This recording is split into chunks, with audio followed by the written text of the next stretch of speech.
Sí, creo que lo va a manera muy generalizada porque Robin nos va a poner a decirles cuál es la vía fisiopatológica por la que los lípidos causan daño endotelial. No le dice cuál es la vía fisiopatológica por la que la función causa daño endotelial. Teóricamente, por cada una de esas sería un capítulo. Pero para nivel de nosotros que estamos iniciando con lo básico, porque se supone que después ustedes tienen que perfeccionar las cosas. Nosotros que estamos iniciando con lo básico, Robin solamente nos dice cuáles son los marcadores de daño endotelial. Entonces, teóricamente, ese es un capítulo que uno tendría que trabajar con más cosas. Para efectos de nosotros ahorita, es suficiente con que ustedes sepan cuáles son los marcadores de daño endotelial. Esto ya lo habíamos hablado. Estábamos acá. Entonces, propiedades y funciones de las células endoteliales, ya ustedes lo saben. La función, una de las funciones más importantes es el mantenimiento de la barrera. No permitir que la sangre entre en contacto con las células y los componentes subendoteliales. La elaboración de anticoagulantes, antitrombóticos y reguladores. Ahí se nos había dicho lo importante de las prostaglandinas. Sí, pues que de las prostaglandinas que produce el endotelio, una de las más importantes es la prostaciclina, que es uno de los marcadores. O sea, cuando uno encuentra prostaciclina en un endotelio, es un marcador de un endotelio sano. ¿Sí? Es marcador de un endotelio que no está inclinado hacia la vía trombótica. ¿Ya? Y que pues estas prostaglandinas locales tienen el mismo efecto como las prostaglandinas a nivel renal, ¿se acuerdan? Y yo les hablé como mantener una permeabilidad vascular decente, ¿no? Una permeabilidad vascular y permitir pues el flujo de sangre. Eso es más o menos lo que sucede también en la arteriola aferente del riñón. Pues hay producción de trombomodulina, esa molécula ustedes me la dieron en la clase pasada. Trombomodulina, moléculas similares a la heparina, ¿sí? Y produce activador tisular de plasminógeno. Elaboración de moléculas protrombóticas cuando hay activación endotelial, sobre todo por factor de von Willebrand. Exposición, elaboración de factor tisular y el inhibidor del activador tisular del plasminógeno. Ellas son las que se encargan, las células endoteliales, de la producción de colágeno y proteoglicanos de la matriz subendotelial. Producción de, digamos, de moduladores del flujo, vasoconstrictores como la endotelina, la enzima convertidora de angiotensina. ¿Por qué está ahí? Porque acuérdense que yo les dije, yo se los dije y en el video que les envié, creo que lo vuelvo a decir, que la enzima convertidora de angiotensina se estudia siempre en la vía, en el pulmón, ¿cierto? En el pulmón. Pero yo les dije, hay diferentes tejidos en donde ya se ha aislado enzima convertidora de angiotensina. Y eso está sobre todo en el endotelio de esos tejidos. Ahí actuaría la angiotensina 2 sobre las células endoteliales, pero no es producida por ellas, sino que se convierte y actúa sobre ellas. Y vasodilatadores como el óxido nítrico, acuérdense que yo les dije que el óxido nítrico también es un marcador de un endotelio sano, y la prostaciclina. Y ya la parte de inflamación, que ya ustedes lo conocen, que las células endoteliales participan en la activación de otras células, producen también citoquinas activadoras, las moléculas de adhesión que ustedes ya conocen, y la parte de regulación del crecimiento celular. Ahorita vemos en lo que es el prototipo de lesión para el endotelio. Las células endoteliales participan en el reclutamiento de fibroblastos o de células de músculo liso, que en situaciones patológicas migran a la íntima. Cuando hay daño endotelial y daño vascular, hay digamos, factores de crecimiento endoteliales, pues para, digamos, producir una formación de vasos nuevos, ¿no? para volver a irrigar ese tejido. Eso es a grandes rasgos un recorderis de las funciones de las células endoteliales.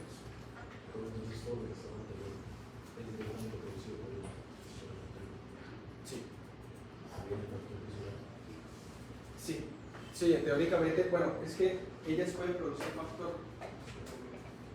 factor de von Willebrand y pueden elaborar también factor tisular, pero digamos que en situaciones de lesión, cuando hay lesión, ellas pueden elaborarlo y exponerlo, sobre todo cuando se arranca el endotelio por un mecanismo de lesión inflamatoria. Pero teóricamente, si uno lee más, hay muchos textos que dicen que las células endoteliales producen factor tisular, pero pues no lo exponen normalmente. Y pueden llegar a liberarlo en situaciones de un traumatismo importante o un mecanismo, digamos, de lesión bastante importante. Porque en situaciones normales o de estrés, del endotelio, no es común que expongan factor tisular tan fácilmente. Perdón, ya voy a iniciar aquí. Entonces, tenemos una célula endotelial y ahí nos muestran arriba las flechas verdes, que teóricamente sería como lo normal. Dicen normotensión, flujo laminar, factor de crecimiento endotelial, presencia de factores de crecimiento endoteliales, y entonces como resultado la flecha a la derecha dice superficie no adhesiva y no trombótica. Eso sería en un estado normal, ¿cierto? ¿Sí o no? Sí. Arriba. ¿Qué faltaría ahí? Normoglicemia, concentración de colesterol HDL elevada y LDL baja, ¿cierto? Acuérdense que entre más HDL mejor, ¿cierto? Y LDL y VLDL bajas, ausencia de tóxicos. O sea, estamos hablando de lo normal, ¿no? Lo que debería ser normal para tener un endotelio funcional normal. Ausencia de tóxicos, como por ejemplo el humo de cigarrillo, concentraciones de homocisteína bajas, concentración de productos nitrogenados, desechos nitrogenados baja. Todo eso tendríamos un endotelio funcional normal que estaría produciendo ¿qué? Óxido nítrico, prostaciclina, produce otras prostaglandinas, pero eso es como la más mencionada, como la más importante. ¿Qué otra cosa estaría expresando ese endotelio en ese momento? Trombobulina, moléculas similares a la heparina, actividad tisular de platinógeno, estaría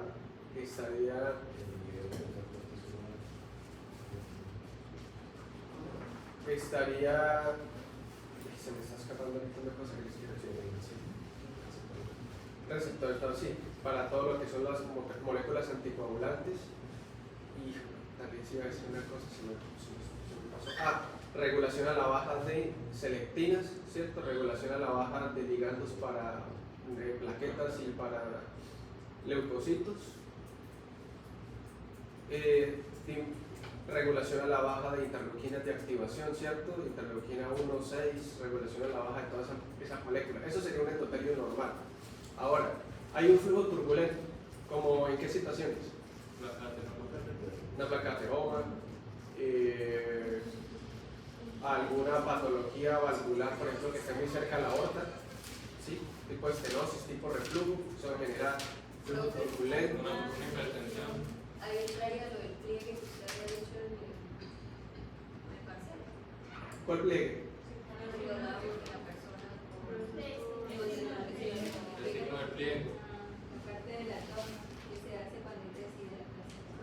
Pero eso es en la piel. Eso sería en la piel. El signo de pliegue es netamente en la piel, la parte superficial de la piel. No. Cuando hay un traumatismo, o sea, que hay una herida abierta también,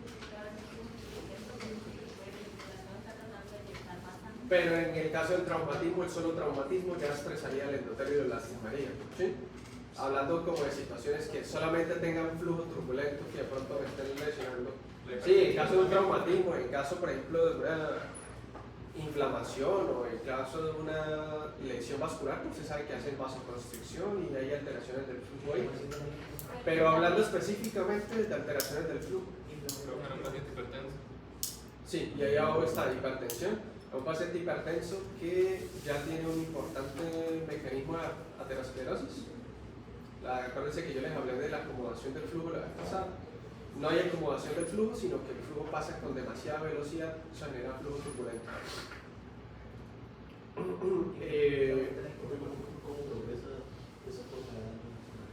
Ahorita vamos a hablar de eso, señor, para que lo entiendan mejor. En el caso de la hipertensión, en la hipertensión porque se genera algo de flujo turbulento y en la hipertensión porque aumenta las fuerzas de sillamiento contra el endotelio, ¿cierto? Esto, señor.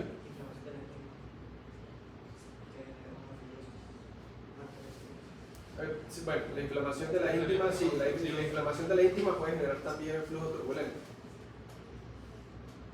Sino que acá quiero que se guíen más como que hagamos de cuenta que el paciente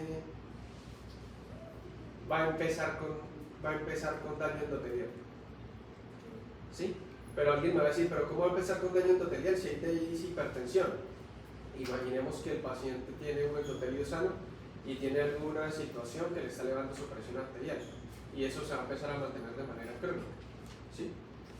Por ejemplo, un paciente que tiene concentraciones elevadas de aldosterona con hiperaldosteronismo empieza a hacer hipertensión y si eso se mantiene por mucho tiempo pues termina haciendo mecanismos de daño endotelial y de daño vascular que terminan haciéndolo hipertenso, ¿sí? Como los mecanismos de los hipertensos que son ya avanzados, o sea que son los famosos los viejitos que nosotros conocemos, aunque ahorita la hipertensión cada vez más temprana. Acuérdense que hay dos tipos de hipertensión, eso está más adelante, que es la primaria y la secundaria, ¿cierto? Sí, esencial, aunque ese término ya lo están eliminando, ya quieren eliminar el término esencial, porque el término da para entender de que es una hipertensión que se tiene que dar en las personas, entonces lo están eliminando. ¿Qué otra cosa estaría ahí activando el endotelio? Por ejemplo, que el endotelio entre en contacto con citoquinas, por ejemplo, que haya una inflamación en el tejido, ¿sí? O que haya algún mecanismo de activación endotelial, entonces hay citoquinas, que haya activación del complemento, degradación del complemento, que eso activa también el endotelio. Productos bacterianos, acuérdense el mecanismo de inmunidad innata, que vimos en el capítulo que el endotelio también tiene receptores para, digamos, detectar algunas moléculas microbianas. Productos lipídicos, productos productos finales de glucación o glicación avanzada. Eso tiene ya que ver con lo que le estábamos comentando ayer, de cuando hay hiperglicemia, es que eso es un capítulo completamente aparte que está relacionado con eso, donde hablan de la bioquímica, de la transformación de esos productos de glucosa en unos productos intermedios que pueden lesionar el endotelio. Entonces, eso quiere decir ahí con productos de glucación avanzada. Hipoxia, acidosis, contactos con virus, humo de cigarrillo, ¿sí? Mire que no vi ahí, pero tienen que agregarlo. ¿Qué falta ahí? ¿Qué falta acá? ¿Cómo? ¿Cómo? Éxtasis, sí, claro, éxtasis, anormalidad del flujo. ¿Y qué más? ¿Qué más acá? El trauma, bueno, o sea, pero el trauma entraría en la inflamación. No. Aterosclerosis no como tal, sino que líquidos. Mire que no está ahí. Sí, productos lipídicos. Hay otra, homocisteinemia. ¿Qué más se me escapa ahí? La homocisteinemia era porque la enzima que la degradaba. Puede ser genética, por alguna deficiencia de la enzima, o puede ser adquirida por algún medicamento o algún producto tóxico que interfiera en la enzima, o porque hay alguna degradación a nivel del adulto o la persona ya casi siempre en estado adulto de la producción de esta enzima por X o Y razón. Entonces se concentra. Y el mecanismo fisiopatológico sería como en el del azúcar, de la glucosa. Toda una bioquímica de por qué la concentraciones altas de homocisteína dañan el endotelio. Productos nitrogenados también, boom, creatinina elevados también. Bueno, ¿eso qué termina ocasionando? Daño endotelial. Daño endotelial en general, que termina expresándose como Como lesión. aumento de la expresión de moléculas procoagulantes. ¿Sí? O sea, aumento de la producción de factor de von Willebrand. Acá estamos hablando ahorita de factor tisular. Aunque ya les dije que factor tisular, sobre todo en mecanismos de lesión ya muy importantes. Cuando estuviera iniciando apenas, de pronto solamente factor de von Willebrand. Señor.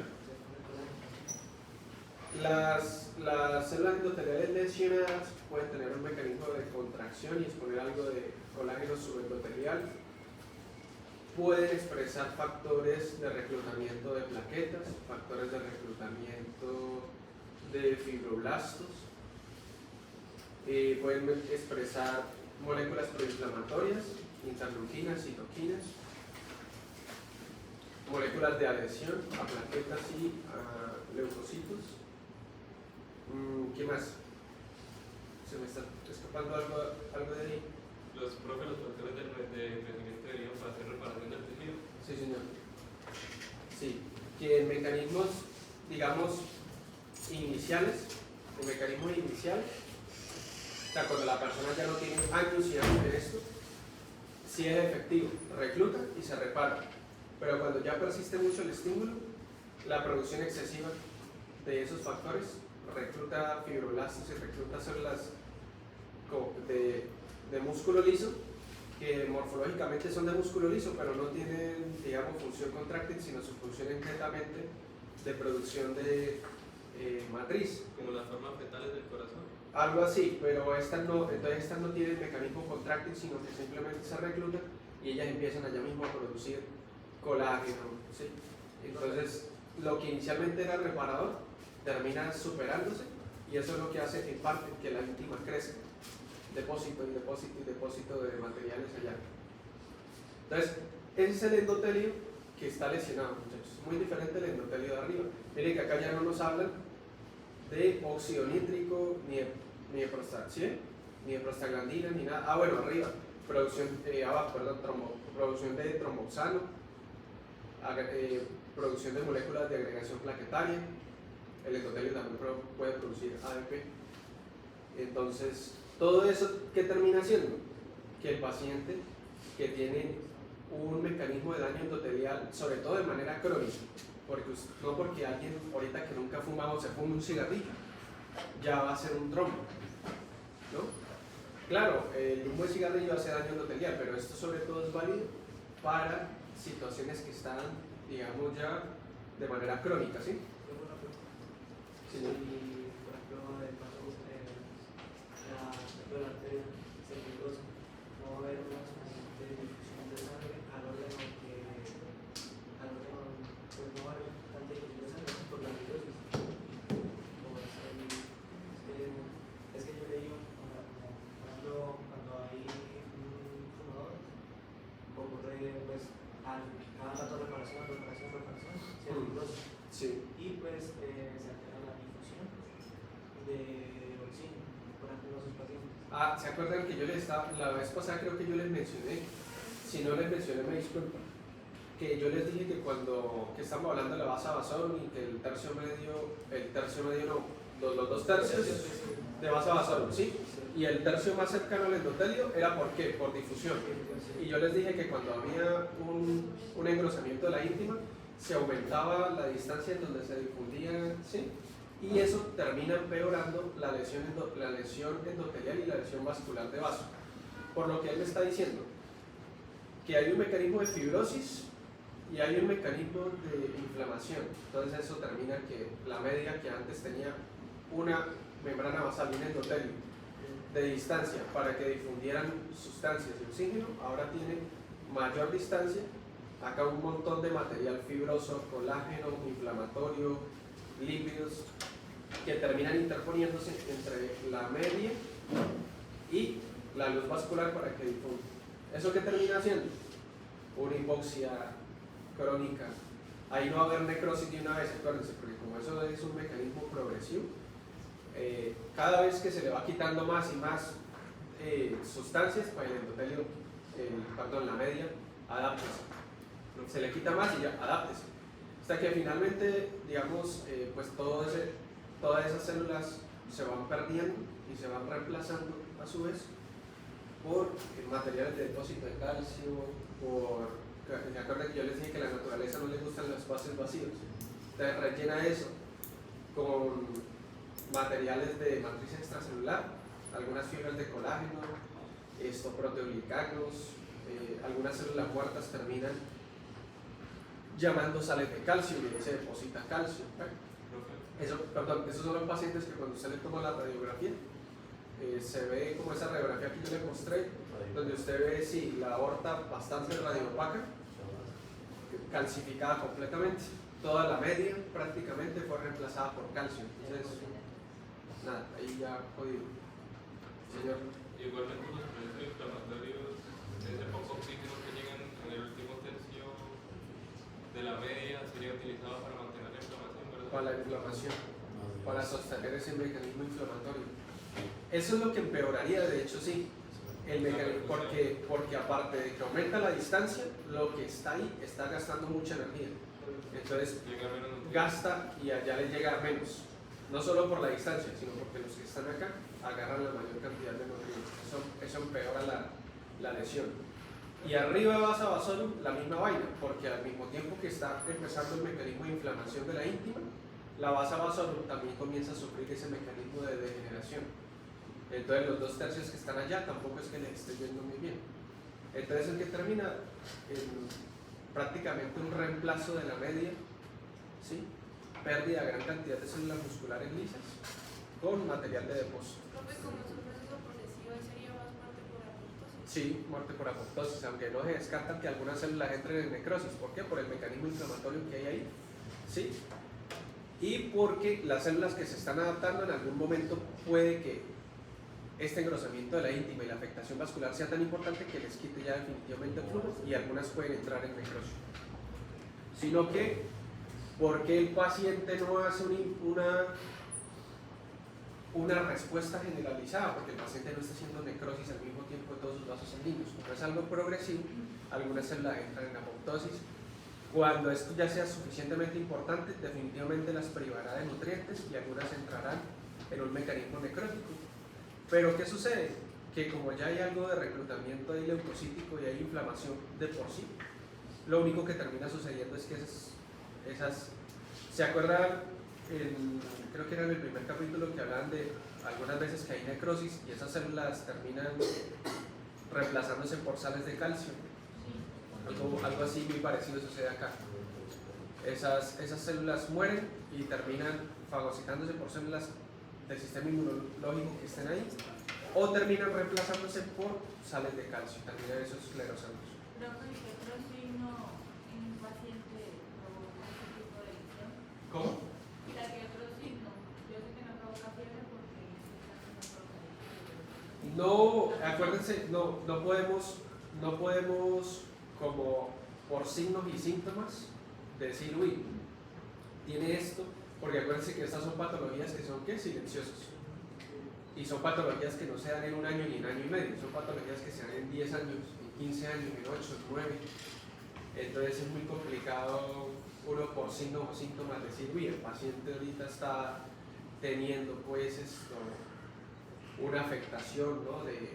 de la media, lo podemos suponer, porque por ejemplo si alguno tiene un abuelo que sabe que es hipertenso y le hacen una radiografía y encuentran, ustedes ven que un aumento de la opacidad de la aorta, no solo en la de pecho, a veces toman radiografías en los brazos o en las piernas, y acuérdense que la radiografía solamente ve hueso, y está una radiografía, por ejemplo, de húmero, radio y cúbito, así, ya se está, ¿no?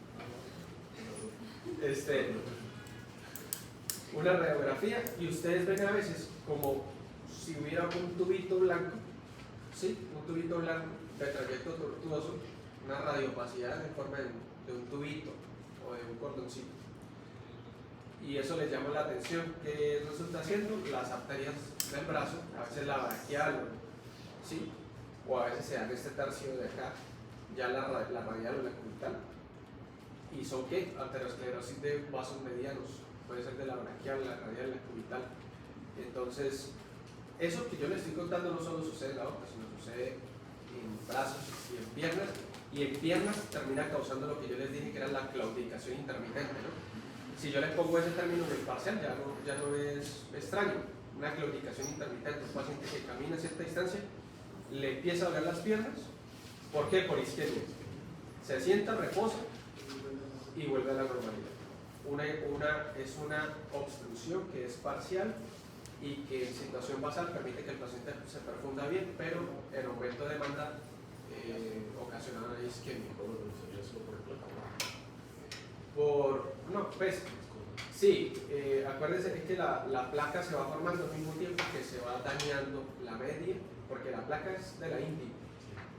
Va sucediendo la acumulación de la placa, se va dañando la media y se va esclerosando el vaso completo.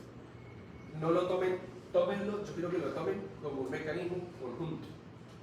¿Sí? El endurecimiento de los vasos sanguíneos y el depósito de la placa. De hecho, todo eso está en una sola patología, si se dieron cuenta, que es la arteriosclerosis.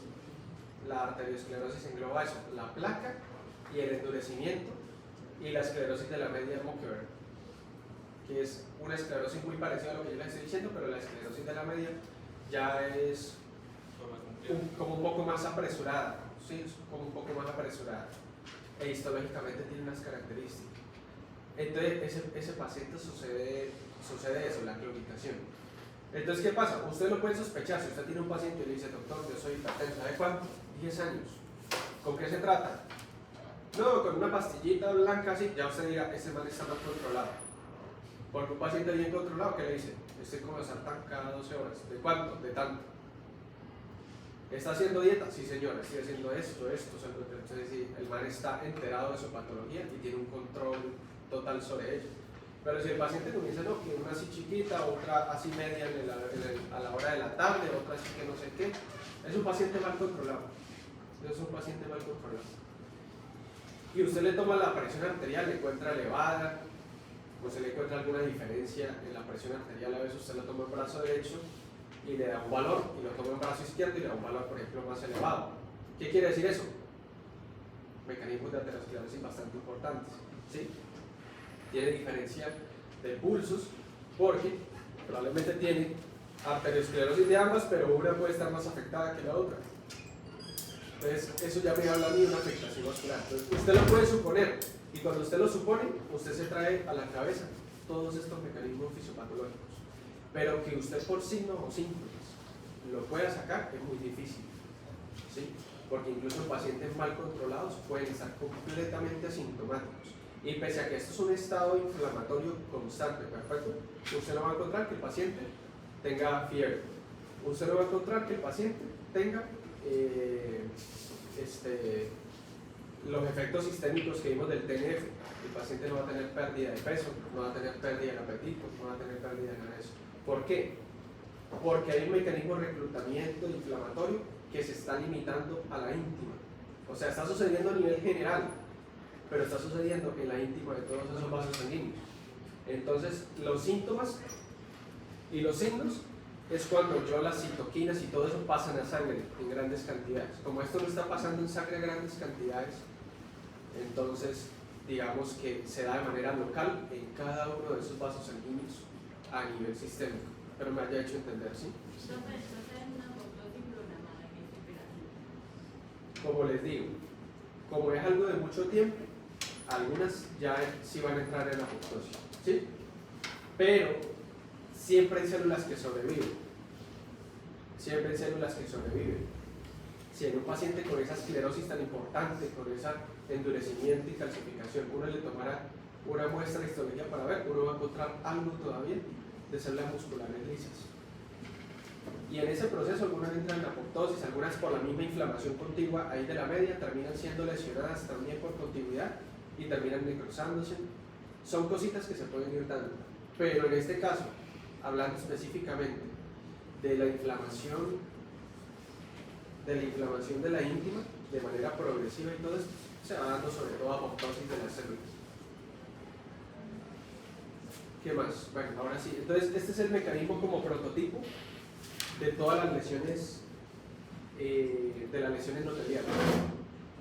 Robbins le dice que prácticamente no importa si es por hipertensión, si es por lípidos, si es por humo de cigarrillo, si es por drogas tóxicos o si es por glucosa, el endotelio reacciona de la misma manera. ¿Sí leyeron esa parte?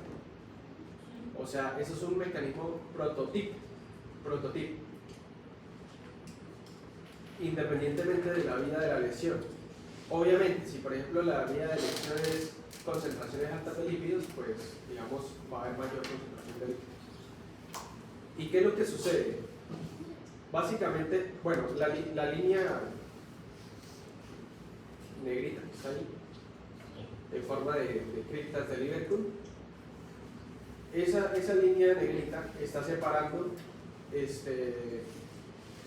no, les dije en forma de criptas de Liverpool, ahorita dice ahí, el doctor dijo que en el endotelio hay criptas de Liverpool. No, que tiene forma de eso. Ahí le están separando íntima de media, ¿cierto? ¿Cómo lo distingue? Pues mira abajo, esa es la de músculo liso. Y porque ya lo dice. Y entonces, la íntima está ahí recubierto el endotelio, y si ven que hay un espacio ahí por donde están entrando unas células, ¿cierto? Fíjense que esas células se parecen a las de músculo liso, pero al mismo tiempo no se parecen. Son morfológicamente muy parecidas. Son como unos primordios de estas células, como una especie de células madre que se reclutan, sobre todo desde la circulación, ¿sí? Pero en algunos textos dicen que estas células pueden venir también desde la misma media y pasar de la media a la íntima. El caso es que hay un mecanismo de lesión primario. Digamos que el paciente está empezando a hacer hipertensión arterial. ¿Sí? El paciente está empezando a hacer hipertensión arterial, está empezando con resistencia vascular periférica, aumento de la fuerza contráctil del corazón.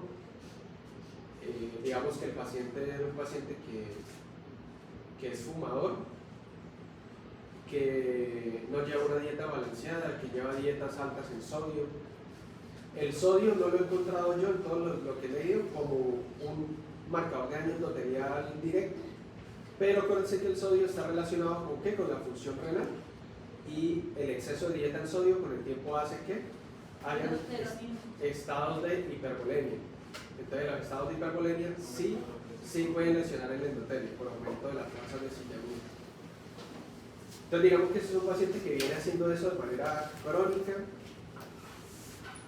trabaja manejando buceta, entonces está sentado todo el día peleando, puteando, tiene situaciones de estrés constante, que el estrés sí puede llegar a ser marcador endotelial por la liberación de catecolaminas y cortisol. Y el cortisol tiene efecto mineralocorticoide, retención de sodio y resistencia a la insulina.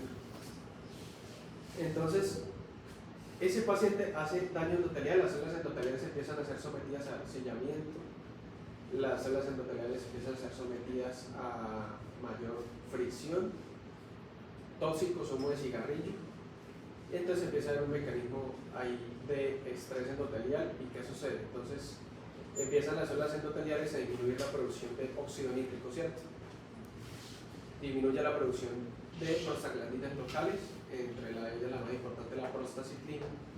Por lo tanto, la resistencia vascular ahí en ese lugar, ¿qué sucede? Aumenta resistencia vascular.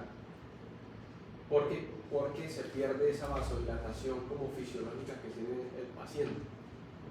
¿Qué comienza a hacer las células endoteliales? Hay un mecanismo de lesión y se tiene que reparar, y la manera de repararlo es mediante ¿qué? Inflamación. Acuérdense que para yo tener reparación tengo que tener inflamación primero. Bueno, teóricamente la mayoría de los casos, entonces empieza a producir ¿qué? Interleuquinas, ¿cuáles? 1, 6, a ver, ¿qué más? Reclutar neutrófilos, factor de reclutamiento plaquetario, factor,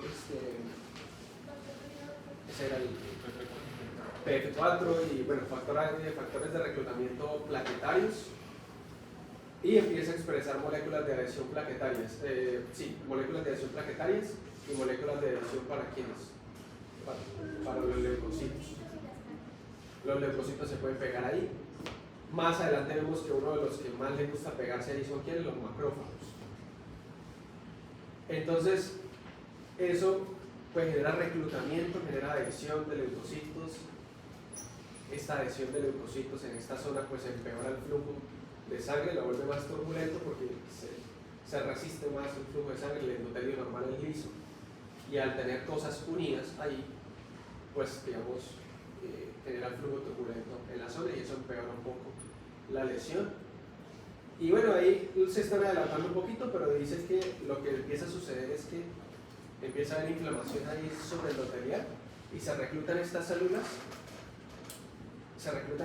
que vienen desde la circulación. Vuelvo y les digo, otros textos dicen también que pueden venir desde la media. Creo que Robbins intenta explicarlo ahí con esta célula que está ahí y creo que intenta irse para allá. Entonces, estas células se parecen, digamos, morfológicamente mucho a las células de músculo liso, pero ellas no tienen casi función contráctil, sino que ellas se especializan en la parte de secreción y de elaboración de sustancias, que ustedes ven en la parte de allá, que dice elaboración de matriz, y empiezan a depositarse unas fibras ahí como de colágeno, ¿sí? Material de depósito extracelular. Y si ustedes notan acá, esta parte del endotelio va creciendo hacia allá, ¿sí lo ven? Este sería el mecanismo de engrosamiento de la ingle. Y ahí ni siquiera le están metiendo todavía lo más importante, que son macrófagos y colesterol, ¿cierto? Esta tablita, apréndansela. Y habla de la enfermedad vascular hipertensiva, los tipos y causas de hipertensión. Fíjense arriba, hipertensión esencial. Ya acuérdense que hipertensión esencial no. Primaria o secundaria, ¿sí? ¿Esta esencial sería cuál? Adquirida Primaria. por alimentos. Todas son adquiridas. Pero la secundaria, por ejemplo. Todas son adquiridas. Entonces, la primaria se llama así porque está relacionada con situaciones del estilo de vida de la persona, el envejecimiento, ¿sí? El envejecimiento, y porque el mecanismo está netamente en los vasos sanguíneos, ¿sí? Modificaciones de los vasos sanguíneos que tienden al deterioro de esos vasos sanguíneos, por eso se llama primario. ¿Cuál es el porcentaje de ella? 90 a 95, o sea, es la gran mayoría, ¿cierto? Esta hipertensión, muchachos, es la que se da sobre todo en pacientes mayores, pero cada vez más es más común en pacientes más jóvenes. Se supone que si usted ya una persona joven, usted le encuentras o le diagnostica una hipertensión arterial, usted debería pensar en que es una hipertensión secundaria, sobre todo si es una persona de la edad de nosotros. Pero ahorita cada vez más, 37, 40, 45 años, ya se están diagnosticando pacientes hipertensos. Antes sobre todo era por allá después de los 50 años, y ahorita cada vez más temprano. Cuando yo estaba, como ustedes no, estábamos un poquito más grandes, como en cirugía o en gineco estábamos, y uno de mis mejores amigos de la universidad, marica, empezó con cifras tensionales elevadas. Y fue porque estábamos en una práctica ahí, empezamos a chillar, a tomarnos la presión entre nosotros. Y uno le colocó el tensiómetro acá dentro del cuello y empezó, no hagan esa vaina. Y entre esos juegos y todo, le dijo uno de mis compañeros a mi amigo, le dijo, Marcel tiene la tensión alta. Y yo digo, ¿qué, marica? Sí, se la tomamos, sí, efectivamente tenía la tensión elevada. Él era más joven de nuestro grupo. Nosotros nos graduamos con 24 años y él se graduó como con 22, joven. Y en ese entonces yo creo que tendría como unos 21 o 20 años por ahí. Y tenía cifras tensionales elevadas, como 150, 95. Cuando cualquiera de nosotros ahorita está manejando 120, 70, 120, 60, las mujeres por ahí 115. Y él estaba manejando eso. Y él era moreno, más no de raza negra, sino moreno. Y él se asusta porque el papá sí había comenzado muy temprano con cifras tensionales elevadas, pero había empezado como a los 37 años, 40 años. Lógicamente tiene que haber un mecanismo genético importante, ¿sí? Ahí tiene que haber una predisposición genética importante, porque acuérdense que hipertensión primaria es multifactorial, la predisposición genética con los factores de riesgo. Me pasa mucho que entonces en la universidad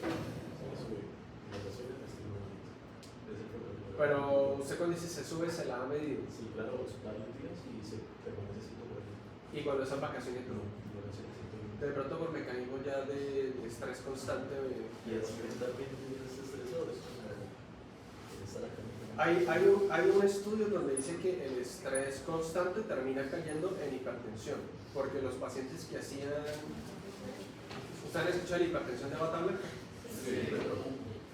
El paciente con hipertensión de bata blanca, usted le toma la presión en el consultorio y sale elevada, pero usted lo manda a que se la tome en la casa y está baja.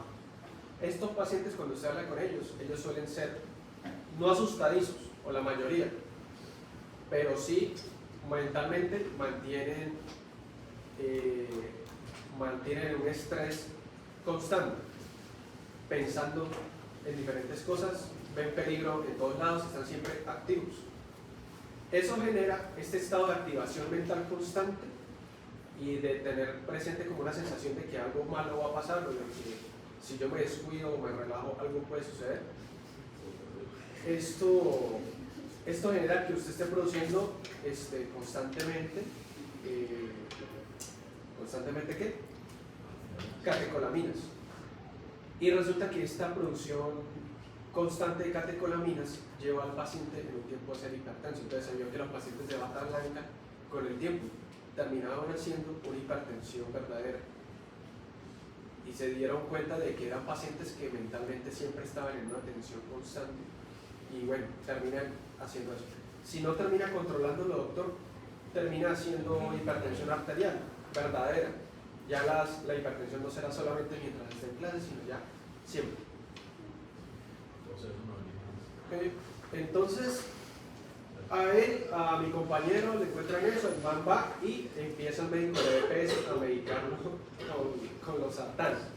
El marica la suspende porque él nos cuenta que él empezó a tener problemas de erección. No es común con el losartán uno tener ese tipo de problemas.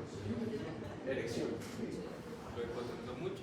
Lo que yo pienso, lo que nosotros hablábamos, y de hecho él nos contó al círculo cercano, y una vez un compañero estamos exponiendo este tema y dice, y es que algunos medicamentos, por ejemplo en este paciente, pueden llevar a que hagan una disfunción eréctil, así como mi amigo Marcel que está tomando los ¿sí o no, Marcel? Le digo. Entonces, empezamos a discutir ya el caso de él en toda la clase. Marcel quería pedir cambio para una universidad para la puta mierda donde no lo conocía. Y entonces nosotros empezamos a discutir y pensamos que él venía tal vez manejando cifras tensionales tan elevadas que su cuerpo se acostumbró a mantener una perfusión con esa presión arterial. Y al ponerle losartán fue muy efectivo porque al ser tan joven el medicamento hace muy buen efecto, porque sus vasos sanguíneos no están completamente esclerosados ni dañados, porque al ser joven pues digamos no tiene tanto tiempo expuesto a los factores de riesgo. Y entonces se le empieza a bajar la presión, se le empieza, pues, entre otros síntomas, a sentirse un poco cansado, sí, a veces decía que sentía parapsíquico. Y como secundario teníamos una compañera que toda la vida, como desde segundo semestre, estuvo enamorado de ella, de medicina. Y ella le paró bolas justo por ese tiempo. Y él dijo, ni mierda, yo voy a suspender ese medicamento, a mí no importa. Digo, entonces ya la otra le dijimos, marica, puede hacer una CV hemorrágico, tal, y a mí no me importa nada. Yo voy a suspender ese medicamento. Y empezó a salir con ella y lo suspendió, claro, porque como, o sea, queda mal. Era por mata, literalmente. Sí, entonces a él empezaron en ese entonces a investigar una causa secundaria y no le encontraron causa secundaria. Él ahorita, él dice que él se maneja ahorita con, no toleró los IECAS, no toleró los ARA2, porque ambos decían que le causaban lo mismo. Empezó a tratarse con puro estilo de vida. Como es joven, él en ese entonces era bastante, él hacía pues deporte, bastante no, pero él hacía deporte. Y eso de pronto. Entonces él empezó a hacer deporte más seguido y empezó a manejarse, disminuir el sodio y toda esta vaina, y ahorita maneja cifras tensionales pues relativamente normales para no tener que consumir medicamento, y así es que él se controla. Probablemente sí es una hipertensión primaria, porque es que no le encontraron ninguna causa secundaria. A él le hicieron un Doppler de arteria renal. ¿Para qué creen que le hicieron Doppler de arteria renal? Porque si hay muerte glomerular, no está orinando, refiltra nuevamente. Pero el Doppler, ¿qué es el Doppler? El Doppler es una ecografía que utiliza, el Doppler, para que me entiendan, utiliza, para los que les guste radiología, el Doppler utiliza la misma tecnología parecida a la de los submarinos, que utiliza sonar. Entonces envía y regresa. Entonces el Doppler es una modalidad que tiene la ecografía para usted medir el flujo de sangre o el flujo de algo en una arteria, o sí, casi siempre en una arteria, en una vena, en un vaso. Entonces con el Doppler de arteria renal usted mide el flujo sanguíneo de la arteria renal. ¿Para qué necesita usted medir el flujo sanguíneo de la arteria renal? Para ver si está disminuido. Para ver si está disminuido. ¿Por qué? Porque de esa manera miramos si puede que haya compromiso renal, y ese compromiso renal sea el que... ¿Qué pasa si está disminuido el flujo de la arteria renal? Las células, el glomérulo, las células tubulares son muy sensibles a los cambios de por acá lo dijeron. plasma, y por eso puede que haya muerte de nefronas, y eso conlleve Porque a que haya una acumulación. básicamente de líquido. la disminución del flujo renal, activación del eje renina-angiotensina de manera crónica. Entonces él empieza a activar el eje de manera crónica, no porque esté empezando a hacer, en este caso que le estoy esquematizando, el que tenga una alteración del flujo de la arteria renal. No empieza a hacer hipertensión porque tengo una hipertensión primaria, porque sus vasos sanguíneos se estén dañando, sino porque es que hay algo que obstruye el flujo de la arteria renal y el riñón lo sensa como una hipovolemia. Entonces activa el eje de manera crónica, y la activación del eje de manera crónica sí puede llevarme a una hipertensión primaria, de manera que cuando yo corrija lo de la arteria renal, él queda hipertenso. Sí, entonces a él le hicieron Doppler de arteria renal normal, le hicieron tamizaje de aldosterona normal, le hicieron medición de cortisol, medición de, bueno, el man salía normal en todo. Entonces, pues La adrenalina también se le evalúa. les pueden medir catecolaminas en sangre, pero es que esas sí pueden variar mucho a lo largo del día. Y eso sí puede variar porque en ese entonces nosotros, o sea, era otra educación la que teníamos. Y sí, o sea, manteníamos unos niveles de estrés altos, sobre todo en clínicas, porque los tratos eran, o sea, digamos, ahorita tiene una ventaja que cuando ustedes lleguen allá va a haber bastante gente para hacer de todo. Cuando nosotros éramos internos, a veces era un interno por servicio, entonces nos tocaba un interno respondiendo 20, 30 pacientes. Y cuando fuimos internos en Pamplona, pues uno era como el médico del servicio. O sea, uno no era el interno, uno era el médico, uno decidía a quién bajaba a parto, a quién bajaba, a quién dejaba un poquito, quién estaba ya lista. Si usted decía que alguien estaba listo para parto, daba la orden, la enfermera lo bajaba y usted se cambiaba, e iba y atendía el parto y lo sacaba. Entonces, era como, había menos gente y había más. Más trabajo. Entonces uno mantenía muy asustado siempre. Ya después cuando uno aprende como a adaptarse a eso y ya uno no está asustado, pero uno sí tiene un nivel de tensión constante, porque si uno se relaja, uno disminuye el rendimiento. Entonces pensamos que era por eso y realmente sí, cuando empezamos a trabajar ya como tal la parte médica y él me decía, marica, desde que nos graduamos, incluso en el rural, que el rural fue estresante, mantenía menos estresado que cuando era estudiante.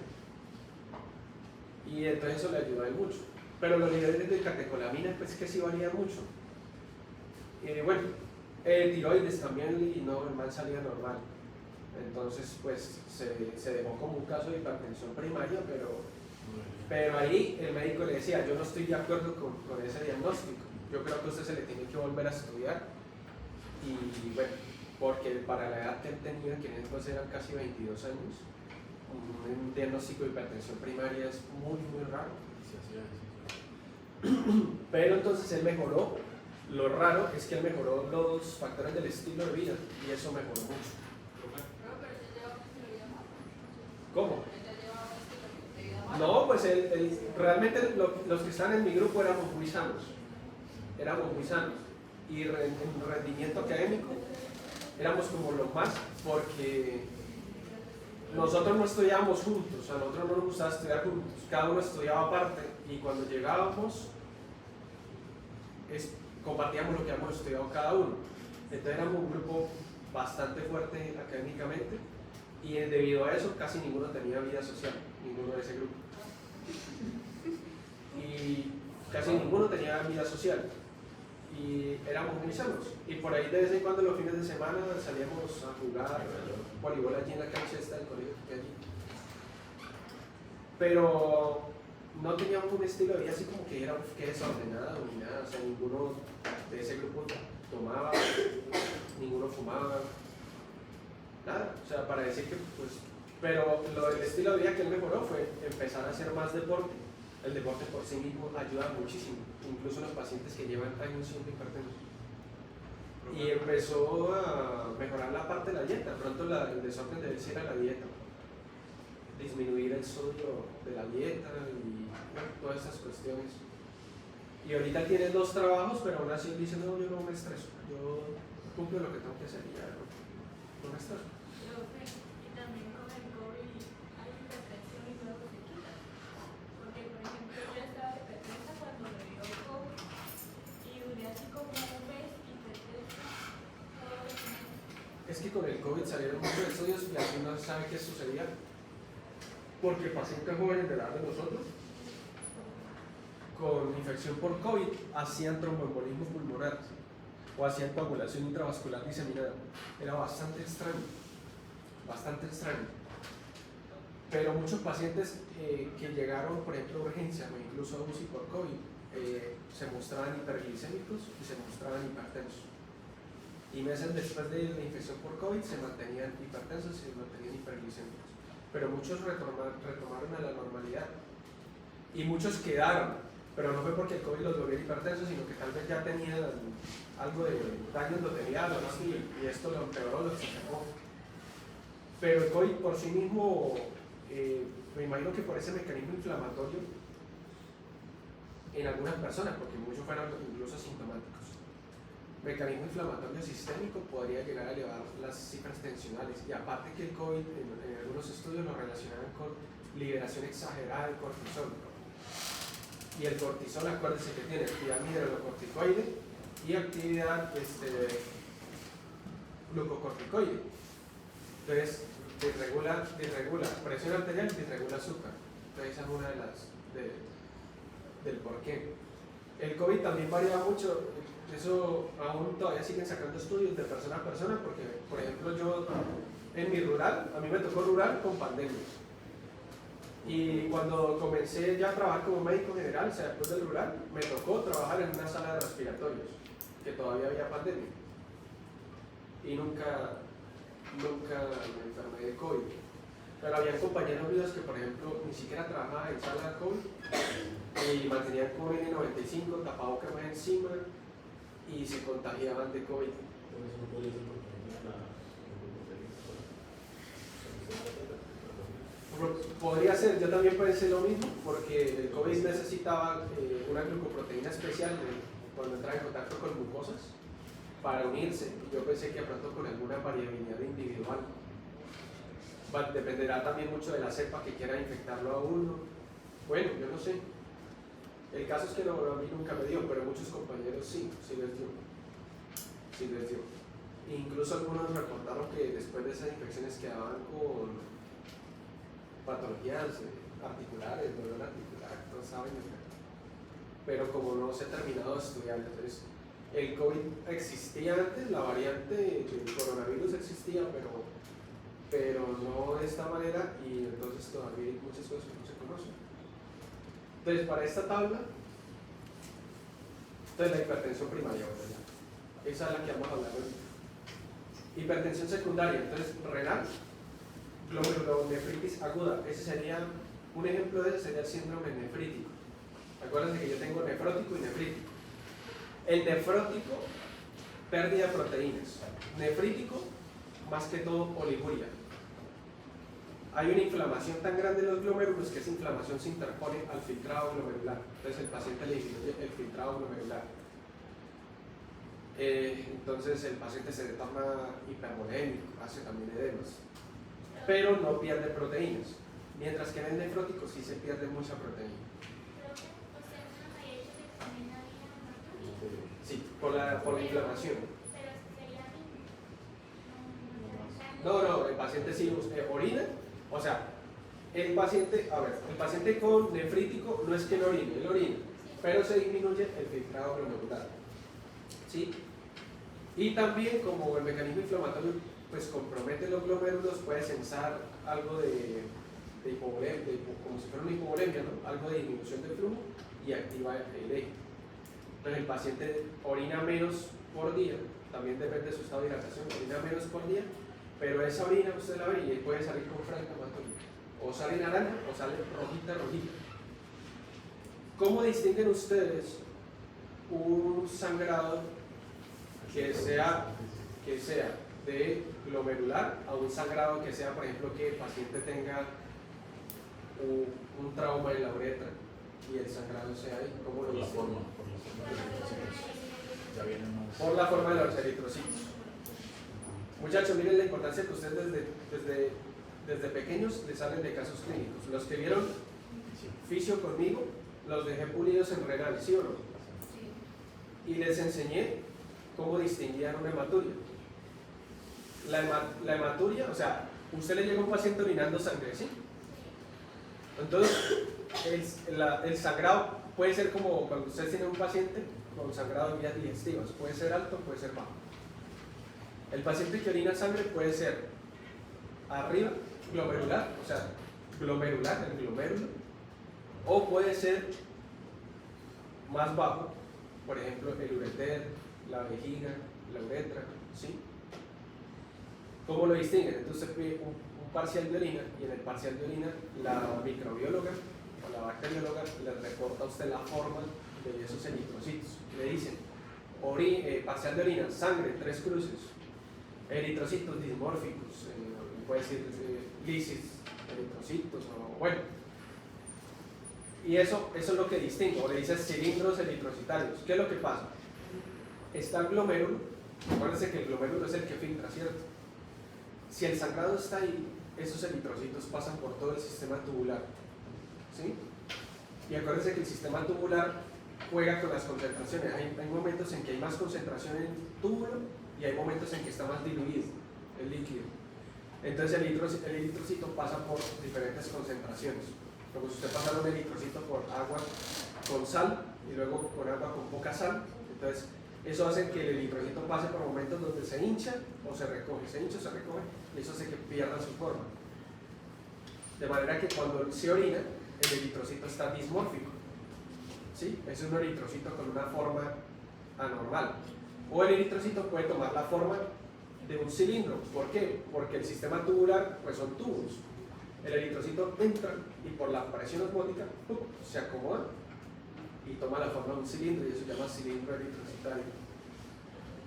Mientras que si el sangrado es, por ejemplo, en la uretra, un paciente que tenga un cálculo en la uretra o que se haya golpeado la uretra o tenga una infección, por ejemplo, por gonorrea en la uretra, él orina y orina, puede orinar con sangre, y los eritrocitos van a ser dismórficos o no. No tanto. No, porque teóricamente el sangrado está en la uretra. Entonces cuando él orina, baja la orina y empuja los eritrocitos que están ahí y prácticamente salen frescos. Entonces de esa manera usted distingue un sangrado, si es glomerular o si es bajo. Listo. Entonces la glomerulonefritis aguda, el ejemplo es síndrome nefrítico. Con podocitos, sí señor. Nefropatía crónica, un ejemplo, la nefropatía diabética, es de la más común, después de la nefropatía hipertensiva. Esas son las dos nefropatías crónicas más comunes, en un 90% de los casos. ¿Qué sucede? Hipertensión a largo plazo. Yo les comenté cómo la hipertensión y la hiperglicemia dañaban los vasos sanguíneos de las extremidades, ¿cierto? Algo muy parecido sucede en los vasos sanguíneos a nivel renal. Entonces va disminuyendo como la perfusión de esas nefronas, ¿sí? Va disminuyendo la perfusión de esas nefronas van sensando pues hipovolemia, y van sensando disminución de esos nutrientes, y el paciente empieza pues a perder nefronas. ¿Qué pasa? ¿Por qué eso causa hipertensión? Reduce el filtrado glomerular y activa el eje. Reduce por dos mecanismos importantes. Reduce el filtrado. Y activa el eje. Reduce el filtrado porque va afectando no solo la arteria renal, sino pues, la perfusión misma de los pequeños vasos que llegan al riñón para nutrirlo. Bueno, todo lo que es la nefrona, acuérdense que la nefrona no es una célula como tal, sino es una unidad funcional compuesta por glomérulos y células tubulares. Ellas van muriendo crónicamente en el tiempo por esa hipoperfusión. ¿Sí? ¿Cuál es la parte de la nefrona más sensible a la isquemia o a la hipoperfusión? El túbulo proximal. Túbulo proximal. Se los enseñé también en fisiología. Porque el túbulo proximal tiene como un 70-80% de todo el gasto energético de la nefrona, porque tiene muchas mitocondrias. Entonces el túbulo proximal es el primero que empieza a afectarse en situaciones de hipoperfusión. Todo eso empieza a dañarse, entonces el paciente filtra menos. Si filtra menos, orina menos. Si orina menos, empieza a retener más que líquido y creatinina en su volemia, en sus vasos sanguíneos. Y pues acuérdense que la volemia incrementa las cifras de presión arterial. El segundo mecanismo es porque filtra, o sea, él sigue orinando, ¿sí? De pronto no orina tanto como antes, pero él hasta un momento va a seguir orinando hasta que ya requiera diálisis. En esos momentos él filtra menos, pero eso que filtra pierde proteínas. ¿Por qué se dañan los mecanismos de retención de proteínas en ese riñón? Van dañándose los podocitos, van dañándose, ¿sí?, las cargas negativas que retienen las proteínas, y el paciente pierde proteínas. ¿Qué pasa si pierde proteínas? Activa más el eje, porque esas pocas proteínas que quedan no son suficientes y tiende a haber una extravasación. Cuando tiene a haber una extravasación de líquido, se disminuye la perfusión y se activa el eje. El paciente con síndrome nefrótico, que es el que pierde los podocitos y pierde proteínas, el paciente con nefrótico, ustedes lo ven con edema. El nefrítico no tanto, pero el nefrótico sí con edema. ¿Por qué? Por la hiperbuminemia que tiene. Y también hipercolesterolemia. Hipercolesterolemia que hablamos. Poliquistosis renal, el riñón poliquístico, porque esos quistes alteran la morfología del riñón, pueden ocasionar en algunos compresión de la estructura renal, están llenos de quistes. No sé si ustedes han visto relleno poliquístico en internet, literal es como si se llenaran de burbujas. Y eso altera la morfología de todo, de los túbulos y eso, y aumenta la presión hidrostática y altera la perfusión renal y el filtrado glomerular. Vasculitis renal, porque si hay una inflamación a nivel de la arteria renal, la inflamación que hace, vasoconstricción, la arteria renal como es una arteria grande no puede hacer vasoconstricción completa, pero sí puede disminuir un poco. Y esa vasculitis pues puede hacer que el mecanismo inflamatorio termine disminuyendo la perfusión en el riñón y activar el eje. Tumores productores de renina. En cualquier parte del cuerpo uno puede tener un tumor o la puede tener a nivel renal que produzca renina. ¿Qué pasa si produce renina? Se corta la angiotensinógeno para convertirse en angiotensina. Producción de angiotensina, luego angiotensina 2 y aldosterona. Retención de sodio y retención de agua y pérdida de potasio. Profe, en ese caso podría pasar lo de la fibrosis de la corazón. ¿En cuál? En el caso de los tumores productores de renina. Sí, señora. Si no se diagnostica a tiempo, se deja mucho tiempo. Sí. Lo único es que, ¿sabe qué? Que normalmente no llegan hasta allá, porque como acuérdense que el tumor es cáncer y el cáncer tiende a crecer. Empieza a crecer tanto que empieza a producir demasiada renina, tanto que el paciente ya se vuelve muy sintomático. Entonces no pasa tan de agache como la hipertensión primaria. De hecho, en la hipertensión secundaria casi ninguna pasa de agache, porque son altamente sintomáticas y se dan en muy poco tiempo. O sea, el problema empieza y en cuestión de horas o días me eleva la presión arterial y el paciente no alcanza. Cuando llega al médico, el paciente no es que lleve muchísimos años en eso. Mientras que la primaria sí, porque tiende a ser lenta. Esas tienden a ser un poco más rápidas. Entonces, sí, ya saben por qué a mi amigo le hicieron un doppler de arteria renal. No solamente eso, le hicieron parcial de orina, proteinuria en 24 horas, no le encontraron nada. Endocrino, acá hay varias causas que uno tiene que mirar. Entonces, síndrome de Cushing. ¿Qué me establece mi síndrome de Cushing? ¿Cómo así que establece? ¿Cómo yo hago diagnóstico de síndrome de Cushing o lo pienso? Las estrías, creo que era, ¿no era? Eso sería la parte clínica. ¿Cuál es la causa?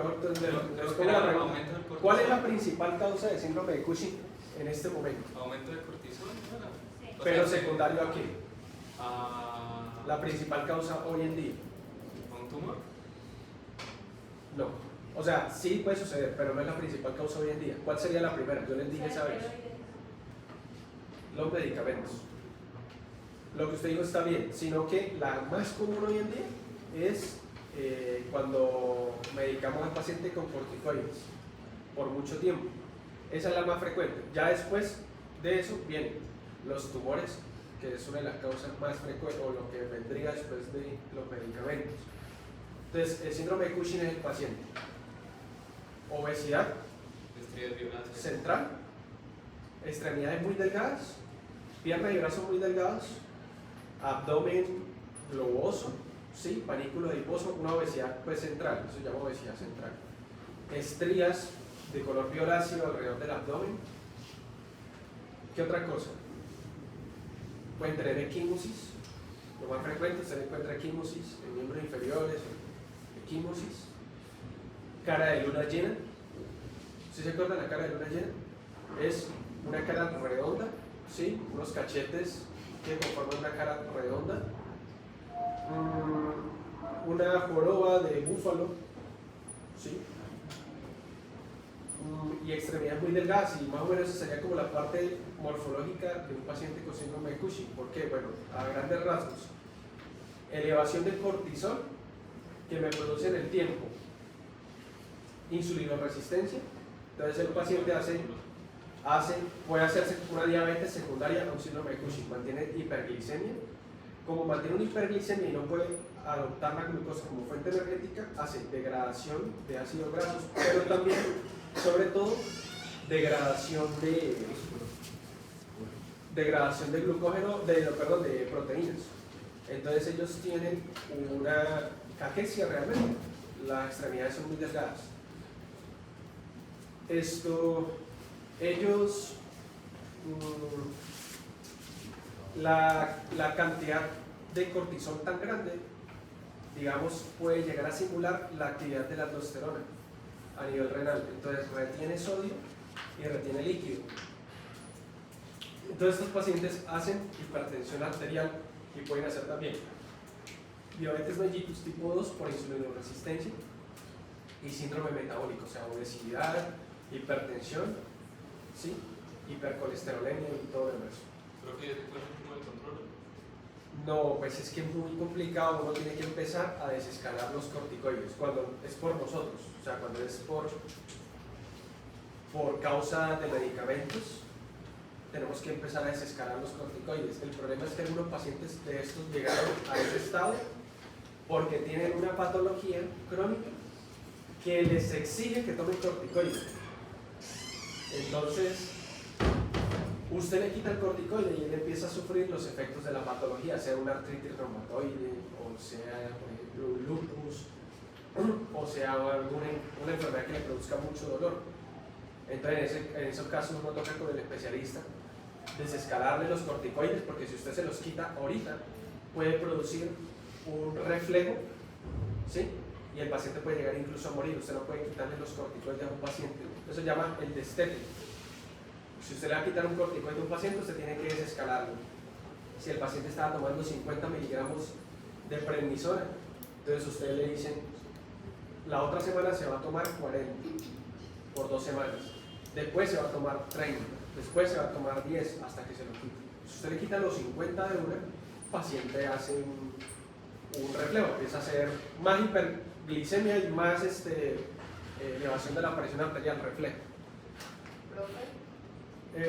Perdón, y entonces esos pacientes terminan pasándole unos medicamentos que llaman los inmunobiológicos, todos los que terminan en SUMAP, que son como inmunosupresores, pero por otro mecanismo, para que ya no consuman más corticoides. Y bueno, esos pacientes son de muy difícil manejo, y echar todo lo que es el síndrome de Cushing para atrás ya es muy complicado. Ya es, cuando el síndrome de Cushing se establece, ya es porque usted tiene mucho tiempo de exposición a eso. ¿Cómo? Hoy en día ya no tanto, pero cuando yo estaba, por ejemplo, en el internado, sí vi varios síndromes de Cushing, sobre todo cuando estaba rotando por dermatología, porque era gente que estaba, por ejemplo, en tratamiento para psoriasis o para patologías dermatológicas, inmunológicas, y tomaba corticoide. Y sí vi varios, bastante no, pero sí vi varios. Pero hoy en día todavía se pueden presentar, se pueden encontrar. Otra cosa que decía que aumenta la sensibilidad a la adrenalina. En síndrome de Cushing. Sí, y por más Sí. Bueno, pues, que ojalá nos alcance el tiempo para ver la parte endocrina y vamos a ver como fisiopatología las más frecuentes. Pero esto es una crisis completa de Cushing y aún así no alcanza. ¿Qué me iban a decir por allá? Perdón. Profe, es que es raro porque la apariencia como que describe como que la cara de una llena, las estrellas violáceas, el cuerpo como abultado, la gran estómago, los brazos grandes, por lo usual las señoras mayores la mayoría se ve así. Entonces, uno como hace... O sea que los pacientes mayores, la mayoría se ven así. La verdad, ¿Sí? pues personas que he conocido, muchas tienen ese tipo de apariencias. Entonces hay un examen médico o algo para eso. Ah, no, claro. Es que yo les estoy hablando acá como la parte clínica, ¿no? Pero ustedes se ayudan siempre con los paraclínicos. Ustedes se ayudan, usted le pide cortisol. Y con los niveles de cortisol usted ya se da cuenta. El laboratorio le reporta lo normal de cortisol y cuánto tiene el paciente y usted va a ver que está supremamente elevado. Y usted le pregunta, ¿usted está tomando medicamentos? Y dice, sí. ¿Cuál? Prednisona, prednisolona. Entonces, un síndrome de Cushing. Tiene la clínica, tiene hipercortisol y está tomando corticoides. Ya usted establece el diagnóstico por eso. Sí, muchos adultos mayores tienen esa forma, pero no tan así. O sea, usted lo ve y dice, uy, sí, pero cuando usted ve un síndrome de Cushing, a usted no se le olvida nunca. Es muy particular. Las estrías, Sí, las estrías son muy feas. sí, la forma del cuerpo, sí, es muy particular. Yo sé que hay viejitos que tienen esa apariencia, pero no. Usted toma un paciente con síndrome de Cushing, un viejito con esa apariencia y usted dice, no, es que el síndrome de Cushing es síndrome de Cushing. Bueno, Pero, o sea, el efecto que tiene el síndrome de Cushing, el efecto glucocorticoide y glucocorticoide, ¿sí? Por aumento de cortisol y de aldosterona, sensibilidad a la insulina por cortisol y... no, los niveles de cortisol solitos, esto puede que haya algo de producción de aldosterona, pero el cortisol solito puede ir a nivel renal y simular la actividad de la aldosterona, sobre todo cuando están en altas concentraciones. El cortisol solito, por eso es que nosotros cuando ustedes leen el libro que hable de cortisol o en fisiología, el cortisol tiene actividad glucocorticoide y mineralocorticoide. Cuando le dicen mineralocorticoide, quiere decir que el cortisol está simulando la aldosterona.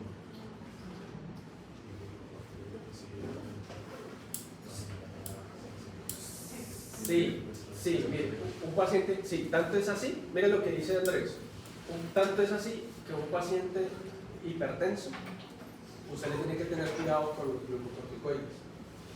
Por eso tengan cuidado con los pacientes hipertensos, diabéticos, que joden mucho, que ellos creen que ellos, porque no sienten nada, son la berraquera y ellos no les pegan las patologías.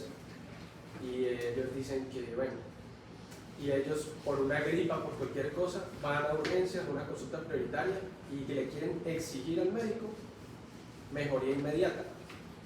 Y ya han probado por ahí los corticoides y se han dado cuenta que con corticoides, sobre todo parenterales, se sienten alivio inmediato.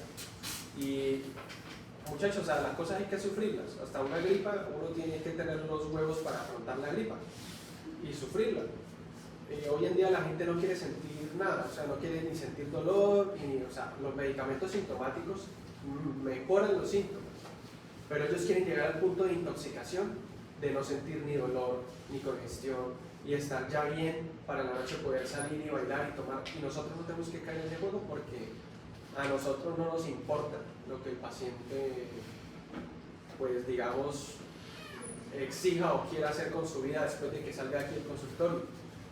Y ellos quieren presionarlos, sobre todo cuando los ven así como muy chiquitos, quieren presionarlos y no, pero es que, y empiezan a hacer la voz.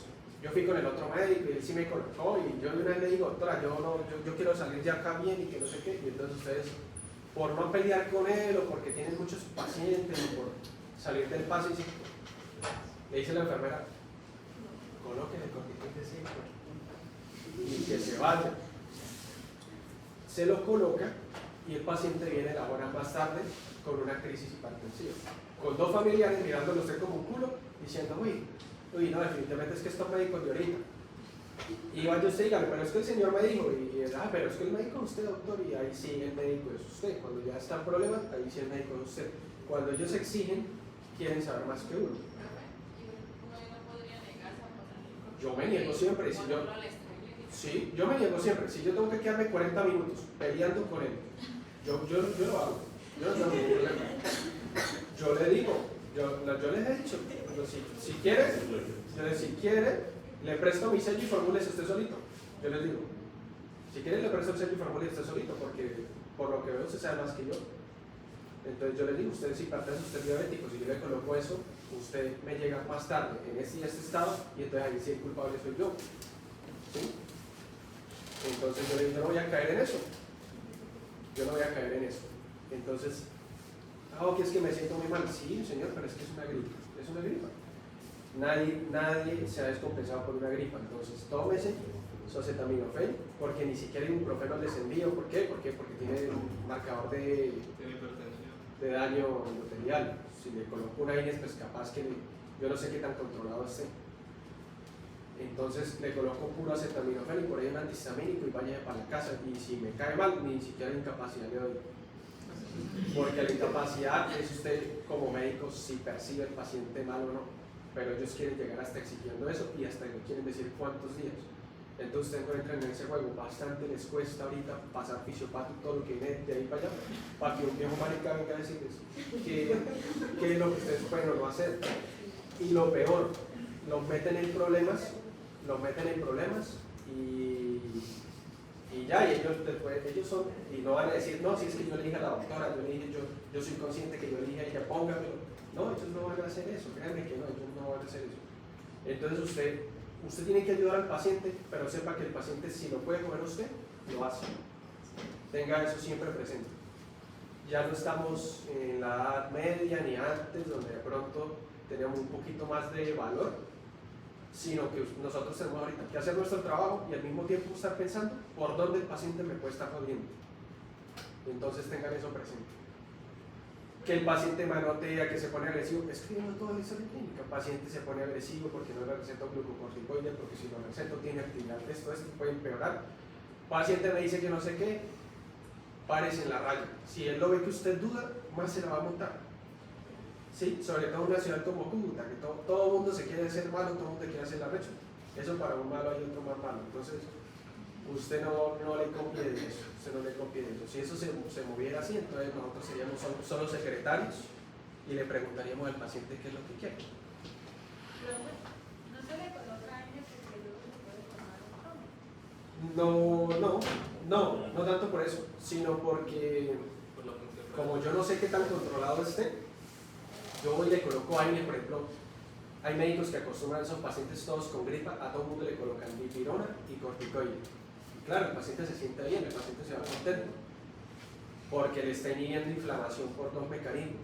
Uno por ejemplo, con un aire, que vendría siendo la dipirona, y otro con corticoide, que vendría siendo la dexa, por ejemplo, dexametasona. Le reduce la inflamación, el paciente se va bien porque no se va sin síntomas. Pero yo no sé qué tan controlado esté el paciente. O sea, yo sé que es hipertenso, que es diabético, a mí no me consta qué tan controlado esté.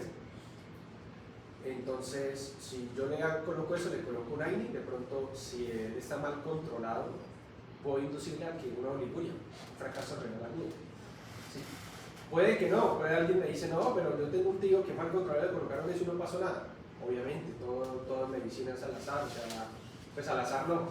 Usted tiene probabilidad de que ocurra algo, más o menos. Usted lo hace, puede que ocurra, puede que no ocurra. Pero yo siempre juego a lo seguro, entonces yo no lo hago y lo justifico en la historia por qué no lo hago. Y usted en la historia puede escribir todo lo que usted se le dé la gana. El paciente tuerce la jeta, el paciente, entre comillas, dice tal cosa, el paciente. Porque en el momento de un problema, el juez lee eso y dice, no, pero es que este paciente es una agonía. O sea, mire, el médico escribió todo y está dando la razón científica del por qué y ya.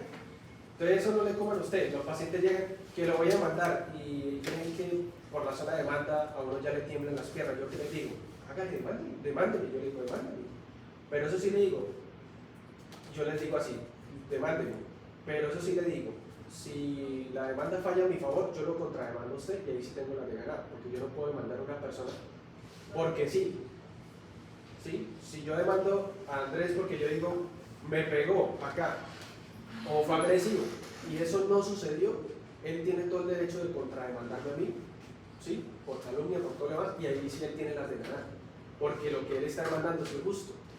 Entonces yo les digo, demándeme, pero eso sí yo le digo, yo contrademando y si gano, yo le quito hasta la pecueca. Sí, yo le digo así. Entonces ellos, ¿qué dicen?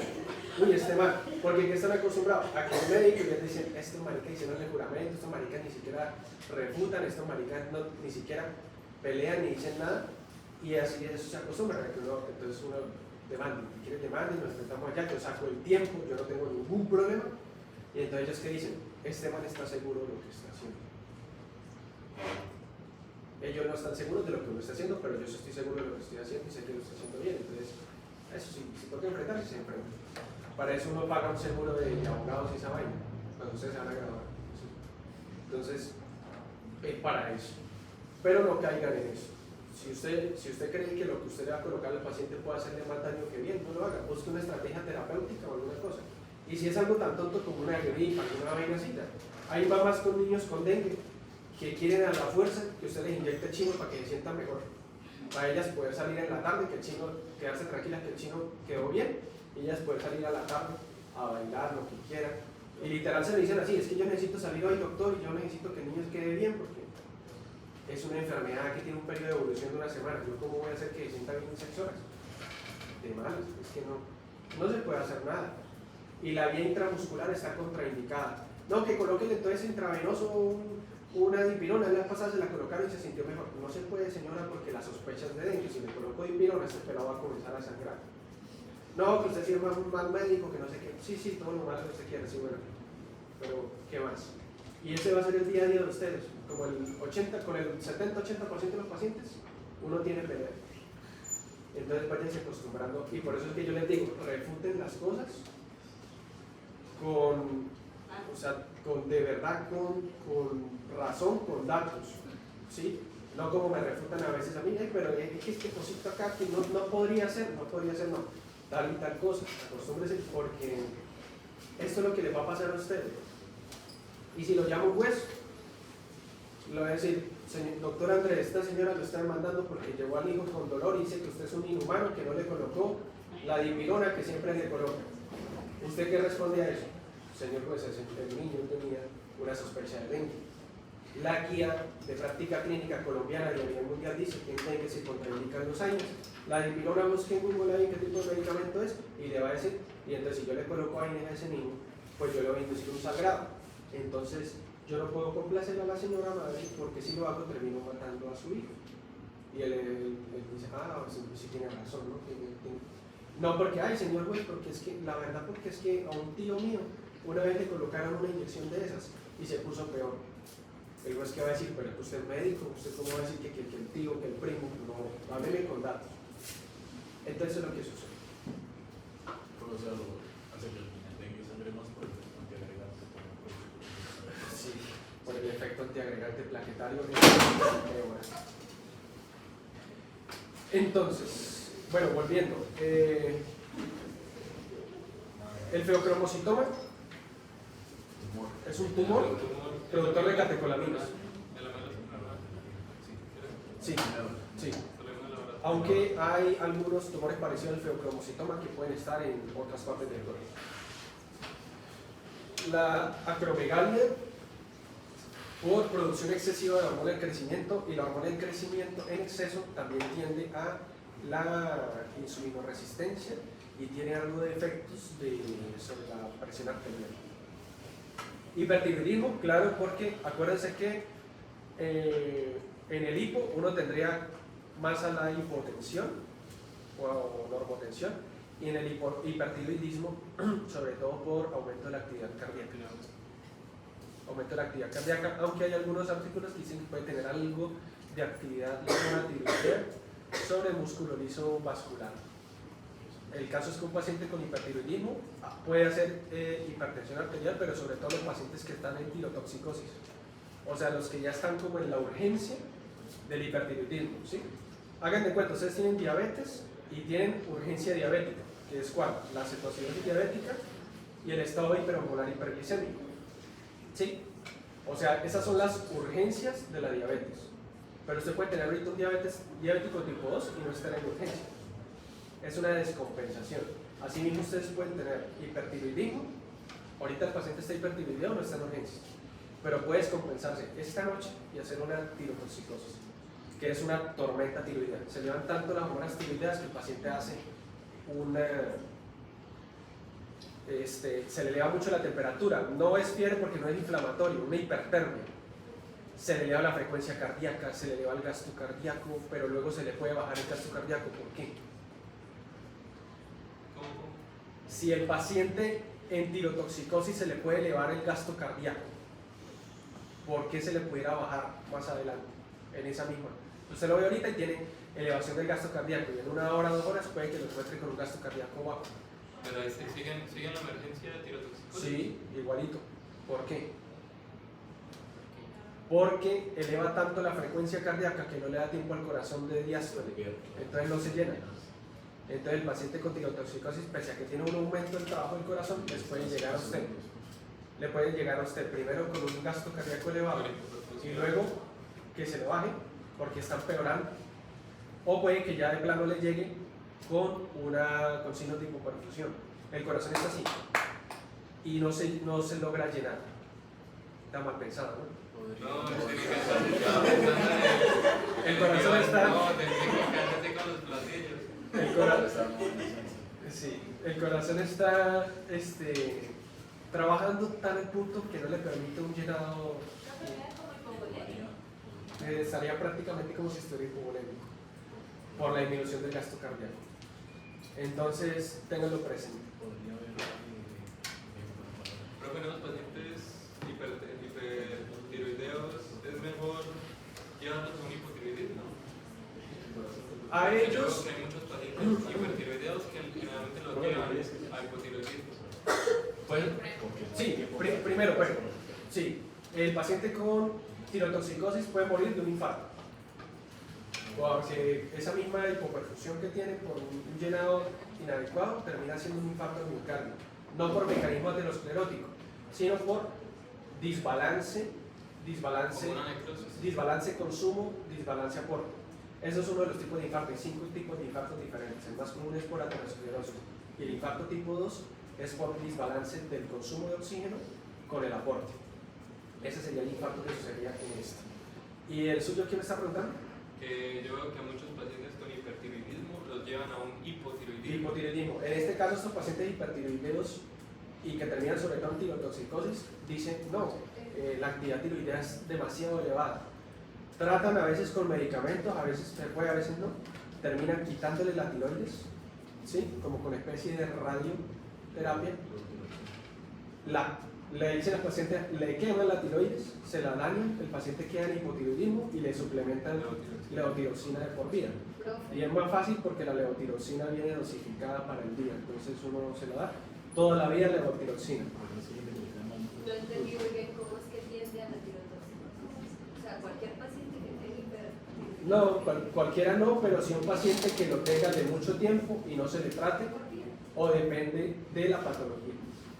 Por ejemplo, hay pacientes hipertiroideos por enfermedad de Graves, ¿sí? Sí. O sea, anticuerpos que se pegan en la tiroides y le dicen producto. Si usted deja evolucionar el paciente por mucho tiempo, puede que llegue a tirotoxicosis. ¿Sí? Puede. No de una, con el tiempo. Pero el paciente que tenga, por ejemplo, bocio nodular multitóxico, que es como nódulos tiroideos que se escapan de la regulación del hipófisis y ellos solos comienzan a producir hormona tiroidea en grandes cantidades. Esos pacientes tienen más probabilidad de llegar a tirotoxicosis. La tirotoxicosis no es más que una cantidad de hormona tiroidea demasiado elevada en sangre que termina haciendo efectos sistémicos sobre el corazón, sobre vasos sanguíneos, sobre el metabolismo en general, y esa es la famosa tirotoxicosis. Y el paciente pues puede morir de un infarto, puede morir de una falla multisistémica porque como la tiroides le dice a todos los órganos aumente el metabolismo, todos comienzan a exigir y el corazón no da para llevarle nutrientes a todos y los órganos empiezan a fallar, Profe, pulmón, todo lo demás. pero en ese cualquier caso no sería mejor entonces tratar con hipotiroidismo. Es lo que él me estaba diciendo, que esos pacientes terminaban llevándolos al hipo, y sí es cierto. Antes del dilatorio. Sí, claro, porque yo no debería esperar que el paciente haga tirotoxicosis. Para poder Muchos pacientes, por ejemplo, con enfermedad de Graves, que ya es autoinmune, mientras él tenga todavía la tiroides, va a seguir con ese problema. Porque los anticuerpos son contra la tiroides y eso no se va a regular nunca. Entonces terminan llevándolo a tratamiento con yodo radioactivo. El yodo radioactivo termina dañando las células tiroideas, las mata y hace que entran en apoptosis y ya no queda glándula tiroidea, entonces termina llevándose a hipo. Y todo para evitar que entre en tirotoxicosis. En ese caso, si usted tiene que preguntarle al paciente si desea hacer este tipo de tratamiento, bueno, usted Todo tratamiento que usted vaya a hacer siempre le pregunta al paciente. Tiene que tener la autorización, pero usted le dice, usted le explica, señor, usted va a terminar necesitando suplemento de levotiroxina de por vida. Pero es que si no lo hacemos, esto lo puede llevar a usted a una muerte. Y el paciente la mayoría de las veces termina aceptando porque está muy aburrido con los síntomas. Mantiene con palpitaciones, mantiene nervioso, mantiene taquipsíquico, tiene una idea y otra, se le dificulta concentrarse porque está el cerebro, no puede dormir, tiene temblor distal. Entonces, ellos terminan aceptando el tratamiento.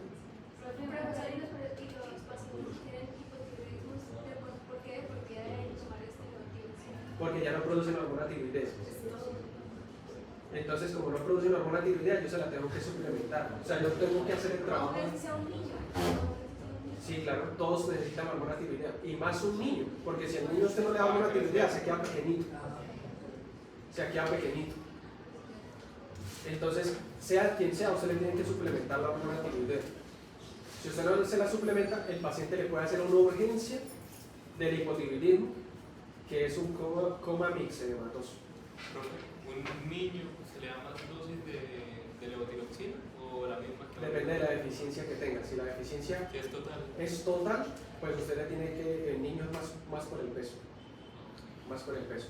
En adultos sí es una dosis más estándar, uno la calcula más a ojo. Una dosis más estándar. Y se va mirando, y se va mirando. Bueno, entonces feocromocitoma, el hipertiroidismo. Acuérdense que estamos hablando de causas de hipertensión, ¿no? Estoy desviándome en el camino, pero todo es porque estamos hablando de hipertensión. O sea, en el hipertiroidismo sería aumento de frecuencia Y de fuerza contacto. Ahí no me metería ya con las bases, sino con gasto cardíaco. Con fuerza, sí, pero si, es que les digo, si ustedes, porque si ustedes algunos pueden leer hoy y piensan que de pronto yo les estoy omitiendo información, y si de pronto leen, pueden encontrar por ahí algún artículo, algo que hable del efecto de la hormona tiroidea en vasos sanguíneos. Y se piensa que puede inducir algo también de resistencia. Se lo digo por si lo leen o lo encuentran, no piensen que les estoy omitiendo información. Por ejemplo, si la mujer está embarazada, pues usted mira. Si la mujer está embarazada, para los que nos gusta gineco también, si la mujer está embarazada y está iniciando apenas el primer trimestre del embarazo y está con cifras tensionales elevadas, lo más probable es que ella sea una hipertensa crónica. Si está entre el segundo, ya después del segundo trimestre, lo más probable es que sea una preeclampsia, porque la preeclampsia, la fisiopatología es por una alteración de la migración del trofoblasto, y el trofoblasto migra más o menos en el segundo trimestre de gestación. Entonces, antes de ese tiempo, si está con las tensiones elevadas, probablemente no es por el trofoblasto, sino porque ya venía con signas tensionales, probablemente es una hipertensa crónica. Porque la eclampsia es la urgencia de la preeclampsia. Sí, es decir, diabetes y la urgencia que es cetoacidosis, estado hiperpolar. Preeclampsia, la paciente embarazada puede tener preeclampsia ahorita y estar tranquila, de pronto con algo de edema de miembros inferiores, de pronto con algo de cefalea, refiere algo de fotopsias, ven como brillos en el campo visual, tinnitus, escuchan pitidos en el oído, pero ahí está. Y en cualquier momento, en la noche o en la madrugada, empieza a convulsionar, ¿sí? Empieza a convulsionar, empieza a sangrar, empieza a tener dolor abdominal y se conforma la eclampsia. La eclampsia es la urgencia de la preeclampsia. Y en la eclampsia hay una cosa que llamas, para que lo lean, síndrome HELP. El síndrome HELP, los son los acrónimos de H, hemólisis, la E y L de elevation liver, TGO y TGP elevadas, por eso le duele el abdomen, empieza a haber una franca rotura de las células del hígado, y usted le mide eso y va a encontrar TGO y TGP elevado, algo así como si usted mira troponines. Y la otra L de low plaque, se le bajan las plaquetas. Entonces la paciente sangra, comienza a convulsionar, tiene dolor abdominal y se conforma el síndrome de HELP, que es por clínica y por paraclínica. Tiene que pedir hemograma, enzimas hepáticas, el hemograma le reporta plaquetas. Y la eclampsia es la urgencia de la preeclampsia, por eso usted la distingue. Listo. Entonces, si es embarazada, una causa de hipertensión secundaria es la preeclampsia. Que no crean que eso es poco común, muchachos. Yo creo que si de 10 embarazos ustedes atienden, por ahí 3 o 4 tienen preeclampsia o están en sospecha de confirmarlo. Y la preeclampsia cursa con proteinuria también. Listo. Si es cardiovascular, coartación de la aorta. ¿Por qué la coartación de la aorta me daría hipertensión arterial? Definamos coartación. La coartación de la aorta es, bueno, este sería más un estado, es que no tengo una imagen para mostrarles. Esperen, y les envío una por el grupo. Una imagen doctora Logata, ¿hasta aquí las tenemos en el salón? Ya casi. Tenemos, doctora, tenemos para el miércoles ya cuadrado. Sí, señor, pero el todo que continúa acá. Listo. Muchachos, acuérdense que el miércoles comenzamos con el cambio, ¿sí? Me disculpan por hacerlo madrugar, a mí también me toca hacerlo madrugar, pero pues nos toca.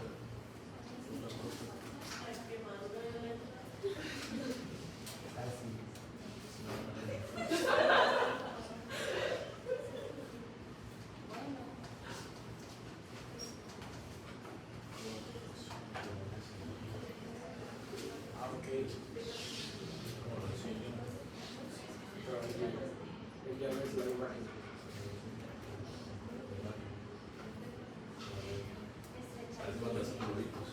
Sí, pero entonces es que yo les digo, hoy les digo solo estrechamiento y piensan que es por una placa de ateroma o algo así y no quiero que piensen eso. Pero eso ya es eléctrico, ¿no? La mayoría de veces sí, pero no siempre.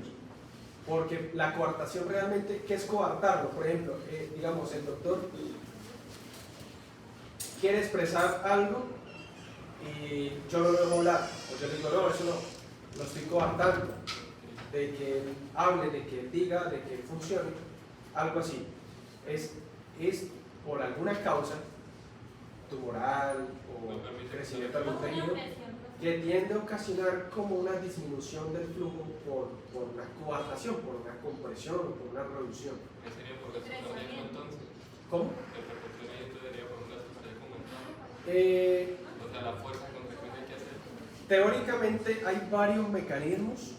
Uno es porque tiende a disminuir un poco el flujo distal y por lo tanto se mete también con la parte renal. Es como uno de los mecanismos más importantes. Sí, hace una resistencia. Sino que alguien me va a decir, pero yo cómo tomo la presión en la aorta. Si yo estoy hablando de hipertensión, yo estoy midiendo la presión acá. Si es de la aorta, ¿por qué acá? Bueno, causa alteraciones del flujo. 2, causa, digamos, algo de inflamación porque empieza a haber flujo turbulento, empieza a haber daño endotelial. 3, porque para mí lo más importante, la activación del eje. Al haber coartación no hay un flujo sanguíneo distal adecuado y puede llegar a inducirme hipoperfusión renal y activación del eje. ¿Sí? Entonces, la coartación es eso, es como un estrechamiento, una coartación del flujo, una reducción del flujo, generalmente externo a ese, exacto, sí, envíame esa fotico, externo a ese vaso sanguíneo, ¿sí? Externo a ese vaso sanguíneo. La panarteritis nodosa, bueno, son formas de vasculitis que están en la segunda parte de este capítulo, que no me voy a meter muchísimo allá. Volumen intravascular aumentado, pacientes con insuficiencia renal, por ejemplo, tienen un volumen intravascular aumentado. Este es uno de tantos ejemplos. O pacientes que tengan alguna producción excesiva, por ejemplo, hormona antidiurética, también lo pueden encontrar. No es tan frecuente, pero lo pueden encontrar. Pacientes que tengan bueno, claro, eso ya sería más de arriba, ¿no? El endocrino, producción excesiva de antidiurética o producción excesiva de aldosterona. Acá sería más pacientes que no estén orinando, insuficiencia renal. Pacientes con algo de hipoalbuminemia, pues también por retención, hacen volumen intravascular aumentado. Pacientes con insuficiencia cardíaca también pueden tenerlo. Pacientes con gasto cardíaco aumentado también pueden tener la elevación de las cifras tensionales. Rigidez de la aorta por diferentes mecanismos degenerativos de la aorta. Neurológico, ya pues, no serían tan comunes. De ahí serían más comunes la apnea del sueño. ¿Sí saben cuál es la apnea del sueño? Pacientes pacientes que se acuestan a dormir y roncan mucho,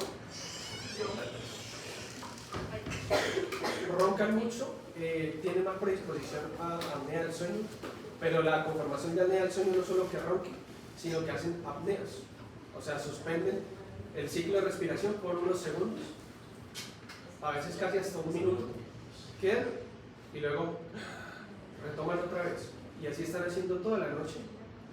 Así están haciendo toda la noche y resulta que la apnea del sueño produce elevación crónica de catecolaminas por esta hipoxia que induce. Y esta hipoxia también que sucede muchas veces, imagínese usted dormir 9 horas todos los días y tener apnea del sueño. Entonces son 9 horas en que constantemente está sometiéndose a hipoxia.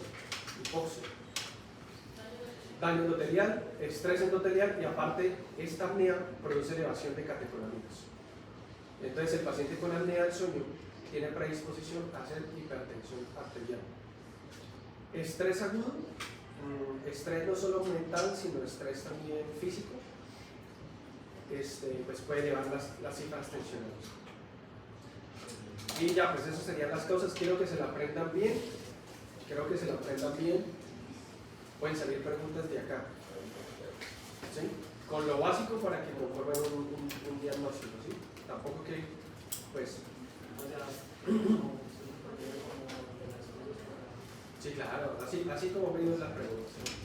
Paciente, por ejemplo, un paciente con elevación de la presión arterial, un paciente de 26, 29 años, frecuencia cardíaca en 145, le toma la temperatura y está en 39, ahí está. Entonces, ¿usted qué dice? Un paciente joven, primario o secundario. Y le estoy dando por ahí atisbos de los signos y síntomas que puede estar presentando con hipertiroidismo. Si le digo preeclampsia, se le doy la opción de preeclampsia, pero arriba no le estoy definiendo si está o no en embarazo, si es femenina o no. Y si dice, por ejemplo, que en primer trimestre le llama algo crónico. Hipertensión arterial. Si es una mujer y yo no le coloco que esté, por ejemplo, femenina de 20 y tantos años, no está planificando en el momento, con pareja estable, y alguna otra cosa que le haga sospechar que está en embarazo, pues ¿qué sería? Pues mirar más o menos. Yo tendría que darles el dato para saber si es preeclampsia o no. Yo tendría que darles los datos, pero tengan presente eso que está ahí. Dejamos hasta ahí porque los bancos creo que ya... No lo voy a hacer hoy. La semana entrante, como el lunes. El miércoles ya, con normalidad. De lo que llevamos.